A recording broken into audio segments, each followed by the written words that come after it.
UFC fighters I hate. There's a misconception that I hate a bunch of these UFC fighters, but the truth of the matter is I don't hate any UFC fighter, but a lot of my supporters claim that I hate these certain fighters. So in this video, I'm going to be glazing every single UFC fighter that I hate. Yeah, I know you guys are waiting for some Pereira grades and all that grades, so we're going to get into that in this video. But just a big disclaimer, once again, I don't hate these fighters. It's just who my supporters think I hate. I don't hate them. I think they think I hate these fighters because they know my favorite fighter is Israel Adesanya, so they just claim like, oh, since he likes Israel Adesanya, he must hate this guy. But that's not the case. The only time I ever say something negative about these fighters is if I'm defending Israel Adesanya, and that's about it. Or if I'm defending one of my other favorite fighters, that's about it. So let's get into this video and let's glaze these fighters that I really hate. First and foremost, the one everyone's already waiting for, we'll just kick it off with that. Alex Poatan Pereira. Now, let me start glazing this dude, because I'll be real. Alex Pereira is one of the most successful examples of a fast track in the UFC. Some fighters have been fast track in the past, but I feel like as far as fast tracking goes, this is definitely the most impressive fighter of all time. Look at the 3 fights he had before the title. Of course, they weren't the best of opponents, but the Sean Strickland one ended up aging very well, as Sean Strickland ended up being a world champion for some reason later in his career. So yeah, Alex Pereira, he knocked him out, and then he earned the title shot against Israel Adesanya. And even though Israel Adesanya was up on the scorecards, Alex Pereira found a way to put him to sleep. Not put him to sleep, but TKO. Let me say the right things here. So yeah, he TKO'd Israel Adesanya, which just never happened. That was Israel Adesanya's first loss at middleweight, so you know it takes a special fighter to be able to make Israel Adesanya lose at that weight class specifically, because that's Israel Adesanya's weight. Although he didn't defend the title because he got knocked out in the rematch,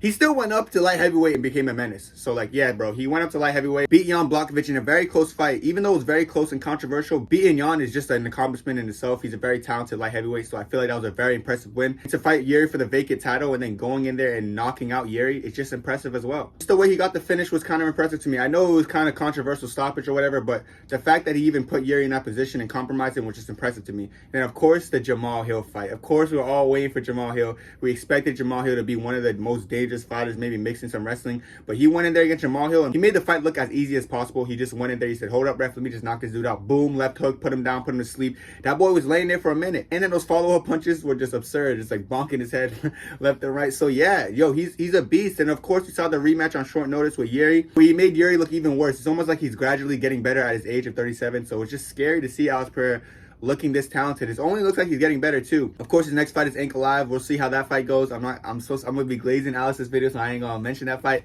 but it should be a good fight. But yeah, man, Alex Pereira is a GOAT. I think he's top 10 all time. That's a fact. I think he's a top 10 fighter of all time. Yeah, people think I don't like him. That's not true. Like, I love Alex Pereira. It's just the poetards. A wise man once said, I like Alex. It's the poetards. Yeah, I like Alex. It's just his fan base is a little bit too excessive for me. But yeah, that's about it, bro. Alex Pereira, one of the greatest fighters of all time and one of the best examples of a fast track in the UFC. He's the only middleweight to ever stop Izzy. Not even middleweight. He's the only person to ever stop Izzy in the UFC octagon. So shout out Alex Pereira. Definitely a legend for sure. Next up on the glazing itinerary, we got Sean Strickland. All right, Sean Strickland, such a hard fighter to fight. Like, stylistically, he's very hard to fight, and he's very hard to, he almost throws you off your game, and that's just credit to his fight style. Some people don't like his fight style, you know, but whether you like it or not, it's effective because you see him going there with some of the best and have them looking clueless. Paulo Costa, who's known for forward pressure, went in there against Sean Strickland, and Sean Strickland had him on the back foot. It's almost like the pressure and pace kind of interrupts their rhythm, and then they kind of just play to Sean Strickland's game. Give him a round of applause for how, like, technically sound he is, and he's so hard to hit. Like, defensively, you never really see him get caught clean. Of course, early in his career, he got knocked out and stuff, and, like, getting dropped by Usman early in his career at 170. But in 185, he's shown that he's pretty hard to hit clean. You know, maybe Dricus hit him a little bit clean, but that was even a close fight in itself. So yeah, his defense is very good. Like, he just knows how. It might look weird when he gets the Philly show and just sporadically throws his arm up, but he gets the job done. And the way he could, like, just evade low kicks, like against Israel Adesanya, he was just evading all his low kicks, checking his low kicks, getting his knee out the way.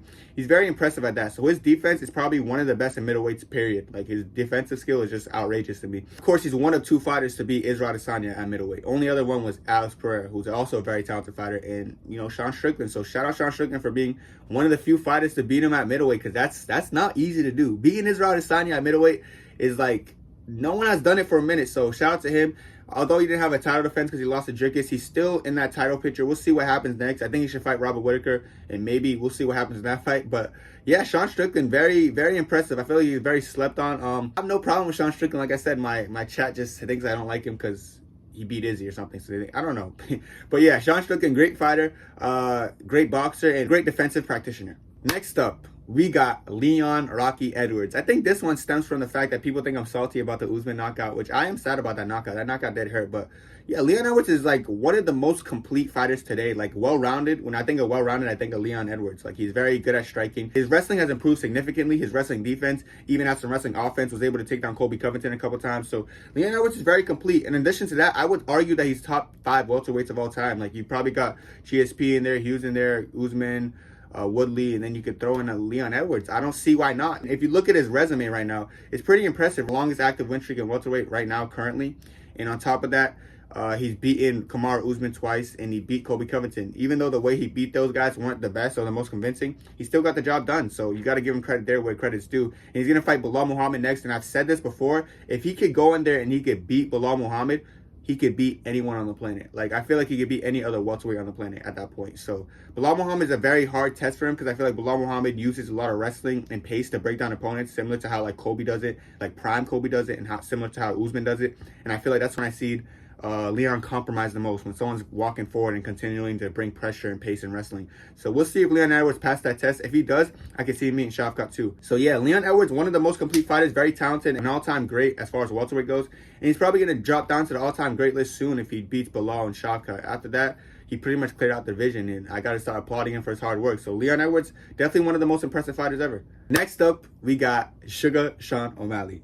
I think people think I don't like Suga Sean coming from the fact that I said Merab was gonna beat him. I don't think people like the fact that I said that. But yeah, Suga Sean, dude, like, he's a very talented striker. I think like he's top 3 boxers in the UFC today, period. Like, regardless of weight class, when I think of top 3 boxers, I could think of Suga Sean O'Malley. His boxing skill is very impressive.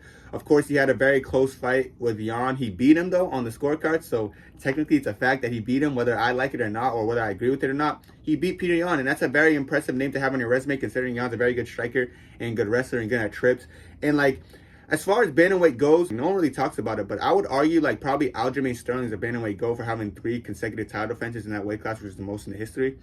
Dominic Cruz is also up there. But like, soon we have to start talking about and acknowledge Suga Sean O'Malley, because he's probably up there too if you think about it. Like, Suga Sean's one of those fighters, bro, I feel like who's like slowly sneaking his way up and no one really sees it. Yes, he only has 1 title defense so far, and it wasn't against a notable name. I feel like Cheeto Vera don't really hold too much weight, bro. I ain't gonna lie, like that as a title defense. But if he defends against Merab, who's one of the best like bantamweights ever already without even a title, that'd be very impressive for me. I feel like Merab's one of those people who's been going in there and just 50-45 in GOATs and just destroying these great fighters from start to finish in every fight. So I gotta give Merab his credit. And if Suga goes in there and chins him, then say he has to fight the winner of Umar and Corey after that, and then beats those fighters, then we could talk about the bantamweight GOAT ever. Because at those point, he beat some notable names and like some crazy names. And I feel like as far as bantamweight goes, you got to really look at the resume and look at the people they're fighting and how they were when they were fighting them. Were they at their prime? Were they not?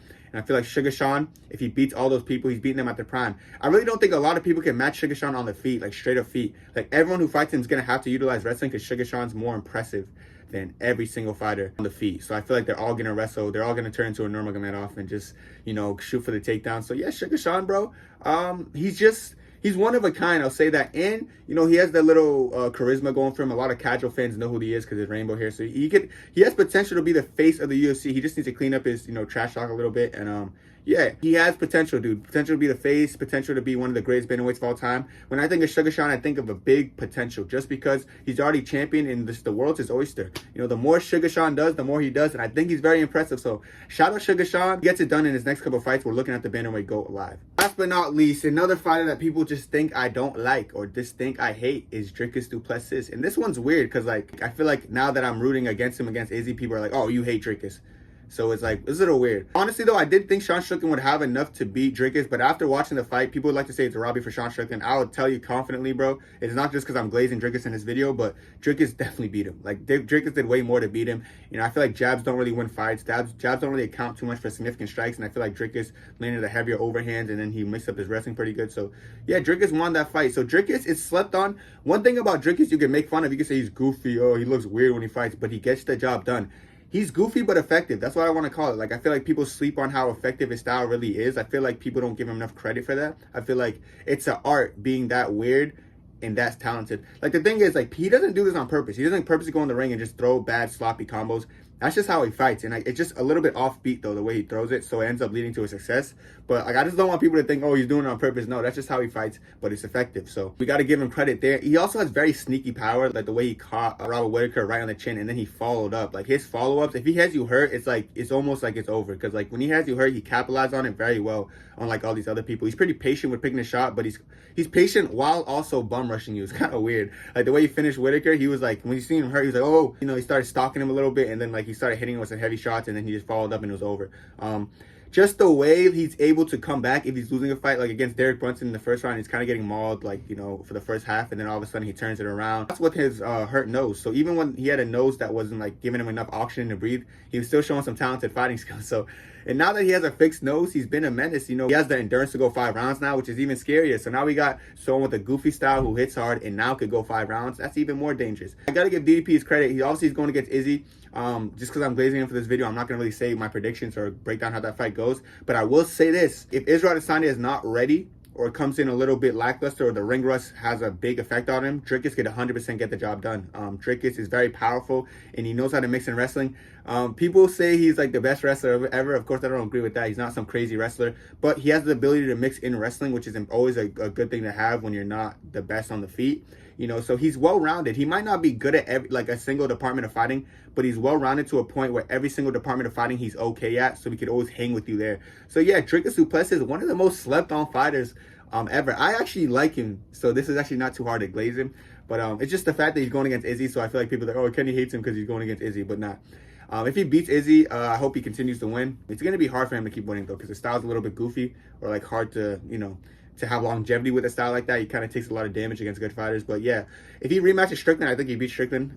If he rematches Whitaker, it'll probably be close. I'm not going to really see who I have winning that. But either way, you can't lie and you can't take away the fact that no matter how Dricus looks, he's a very talented fighter. So I got to give him flowers. And you never know, bro. Beating Israel Adesanya, Robert Whitaker, and Sean Strickland in the division today, that, like, I know people aren't going to be looking at middleweight GOAT, but bro, that's like one of the that might be the most impressive resume at middleweight ever. Think about that.